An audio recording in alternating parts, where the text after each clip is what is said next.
ಬೆಂಗಳೂರಿನ ಎಂಜಿ ರಸ್ತೆಯ ಹಳೆ ಪಾಸ್ಪೋರ್ಟ್ ಕಚೇರಿ ಬಳಿ ಕಳೆದ 4 ದಿನಗಳಿಂದ ಹದ್ದೊಂದು ಮರಕ್ಕೆ ಸಿಕ್ಕಿ ಹಾಕಿಕೊಂಡು ನರಳುತ್ತಿದೆ. ಸುಮಾರು 50 ಅಡಿಯ ಎತ್ತರದ ಮರದ ಕೊಂಬೆಗೆ ಸಿಕ್ಕಿ ಈ ಹದ್ದು ಸಿಲುಕಿದೆ. ಸುದ್ದಿ ತಿಳಿದ ಬಿಬಿಎಂಪಿಯ ಅರಣ್ಯ ಇಲಾಖೆಯ ಸ್ವಯಂ ಸೇವಕರು ಸ್ಥಳಕ್ಕೆ ಬಂದು ಹದ್ದನ್ನು ರಕ್ಷಿಸಲು ಮುಂದಾದರು. ಮರ ಬಹಳ ಎತ್ತರ ಇದ್ದುದರಿಂದ ಅಗ್ನಿಶಾಮಕ ದಳದ ಸಹಾಯ ಬೇಕಾಯಿತು. ಆದರೆ ನಗರದಲ್ಲಿ ಅಗ್ನಿ ಅವಘಡ ಸಂಭವಿಸಿದ್ರಿಂದ ಅಗ್ನಿಶಾಮಕ ದಳದ ಸಿಬ್ಬಂದಿಗಳು ಇಲ್ಲಿಗೆ ಬರಲಿಲ್ಲ. ಇನ್ನೂ ಕೂಡ ಈ ಹದ್ದು ಮರದಲ್ಲಿ ಸಿಕ್ಕಿ ಹಾಕಿಕೊಂಡಿದೆ. ನಾಳೆ ಆದರೂ ಈ ಹದ್ದನ್ನ ಸಂರಕ್ಷಿಸ್ತಾರಾ ಅನ್ನೋದನ್ನ ಕಾದು ನೋಡಬೇಕು. ಡಾಕ್ಟರ್ ರಾಜ್ಕುಮಾರ್, ವಿಷ್ಣುವರ್ಧನ್, ಅಂಬರೀಶ್, ಅಮಿತಾಬ್ ಬಚ್ಚನ್, ರಾಜ್ ಕಪೂರ್ ಇವರನ್ನೆಲ್ಲ ಒಂದೇ ಕಡೆ ನೋಡಬಹುದು. ಎಲ್ಲಿ ಅಂತೀರಾ? ಬೆಂಗಳೂರಿನ ಗರುಡ ಮಾಲ್ನಲ್ಲಿ. ಪ್ರತಿ ವರ್ಷದಂತೆ ಈ ವರ್ಷವೂ ಗರುಡ ಶಾಪಿಂಗ್ ಫೆಸ್ಟ್ ಆರಂಭವಾಗಿದೆ. ಭಾರತೀಯ ಸಿನಿಮಾಗೆ 100 ವರ್ಷ ತುಂಬಿದ ಹಿನ್ನೆಲೆಯಲ್ಲಿ ಅದನ್ನೇ ಥೀಮ್ ಆಗಿ ಬಳಸಿಕೊಂಡು ಇಡೀ ಮಾಲ್ ಅನ್ನು ಅಲಂಕರಿಸಲಾಗಿದೆ.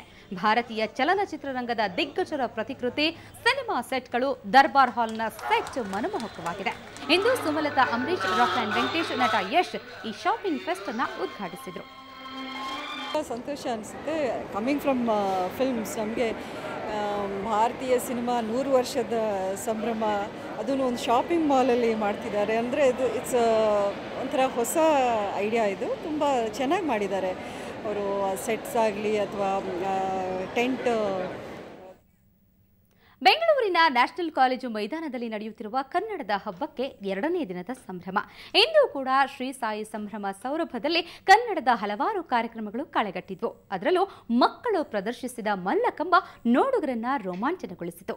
ಆ ನಿರಂತರ ಕಾರ್ಯಕ್ರಮ ನೋಡ್ತಾ ಇವತ್ತಿನ ಬೆಂಗಳೂರು ಫಸ್ಟ್ ಮುಗಿಸೋಣ. ನೇರ, ದಿಟ್ಟ, ನಿರಂತರ ಸುದ್ದಿಗಾಗಿ ನೋಡ್ತಾ ಇರಿ ಸುವರ್ಣ ನ್ಯೂಸ್.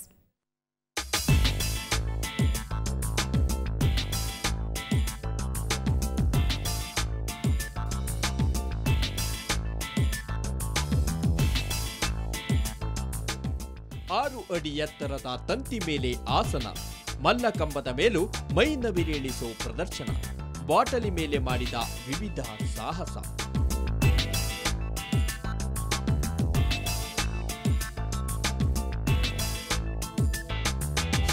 ಇವುಗಳನ್ನ ನೋಡಿ ಇದೇನಪ್ಪ ಅಂತ ಮೂಗಿನ ಮೇಲೆ ಬೆರಳಿಟ್ಟಿರಬಹುದಲ್ವಾ? ಆದ್ರೆ ಇದು ಜಾದೂಗಾರರ ಮೋಜು ಅನ್ಕೋಬೇಡಿ, ಇದು ವಿದ್ಯಾರ್ಥಿಗಳ ಕರಾಮತ್ತು.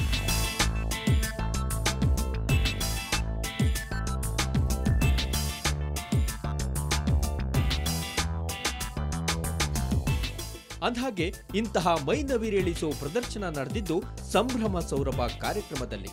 ಧಾರವಾಡದ ಸರ್ಕಾರಿ ಪ್ರಾಥಮಿಕ ಶಾಲಾ ಮಕ್ಕಳು ದೈಹಿಕ ಕಸರತ್ತು ಪ್ರದರ್ಶನ ಮಾಡಿ ಎಲ್ಲರ ಗಮನ ಸೆಳೆದರು. ಮಲ್ಲಕಂಬ, ಈ ಕಸರತ್ತುಗಳು, ಯೋಗಾಸನ ಇವೆಲ್ಲವೂ ಕೂಡ ಎಲ್ಲೋ ಒಂದು ಕಡೆಗೆ ನಮ್ಮ ಕನ್ನಡ ಸಂಸ್ಕೃತಿ, ನೆಲದ ಸೊಗಡನ್ನು ಬಿಂಬಿಸುತ್ತೆ. ಹೀಗಾಗಿ ಇವರನ್ನು ವಿಶೇಷವಾಗಿ ನಾವು ಆಹ್ವಾನಿಸಿದ್ವಿ. ಯಾವುದೇ ಸಂಸ್ಥೆಯವರು ಕರೆದ್ರು ನಾವೇನು ಯಾರನ್ನೂ ಇದರಿಂದ ದುಡ್ಡು ಗಳಿಸೋದು ಯಾರಿಗೂ ಬೇಕಾಗಿಲ್ಲ. ನಾವೇನು ಮಾಡ್ತೇವೆ, ನಮ್ಮ ಸಂಸ್ಕೃತಿಯನ್ನು ಉಳಿಸೋದ್ರ ಸಲುವಾಗಿ ನಾವು ಕರೆದರೆ ಪುಕ್ಕಟೆಯಾಗಿ ಹೋಗಿ ಈ ಸಂಸ್ಕೃತಿನ ಎಲ್ಲ ಕಡೆ ಹರಡುವಂಥ ಕೆಲಸ ಮಾಡ್ತೇವೆ. ಇನ್ನು ಸಾಂಸ್ಕೃತಿಕ ಸಂಭ್ರಮದ ಜೊತೆಗೆ ಶಾಪಿಂಗ್ ಸಂಭ್ರಮ ಕೂಡ ಇಲ್ಲಿದ್ದು ಕನ್ನಡಾಭಿಮಾನಿಗಳು ಸಖತ್ ಖುಷಿಯಾಗಿದ್ದಾರೆ. ಖುಷಿಯಾಗುತ್ತೆ. ಮತ್ತು ಇಲ್ಲೆಲ್ಲ ಸ್ಟಾಲ್ಗಳೆಲ್ಲ ನೋಡ್ತಿದ್ರೆ ತುಂಬ ಚೆನ್ನಾಗಿದೆ. ಎಲ್ಲ ಜನಗಳು, ಕನ್ನಡಿಗರು ಇಲ್ಲಿ ಬಂದು ನೋಡಿ ಅಂತ ಕೇಳ್ಕೊತೀವಿ. ಒಟ್ನಲ್ಲಿ ವಿದ್ಯಾರ್ಥಿಗಳು ತಮ್ಮ ಪ್ರತಿಭೆಯನ್ನ ಪ್ರದರ್ಶಿಸಲು ಇದೊಂದು ಉತ್ತಮ ವೇದಿಕೆಯಾಗಿರುವುದಂತೂ ನಿಜ. ಬೆಂಗಳೂರಿನಿಂದ ಕ್ಯಾಮರಾ ಪರ್ಸನ್ ಸತೀಶ್ ಜೊತೆ ಮಮತಾ ಮರ್ಧಾಳ್, ಸುವರ್ಣ ನ್ಯೂಸ್.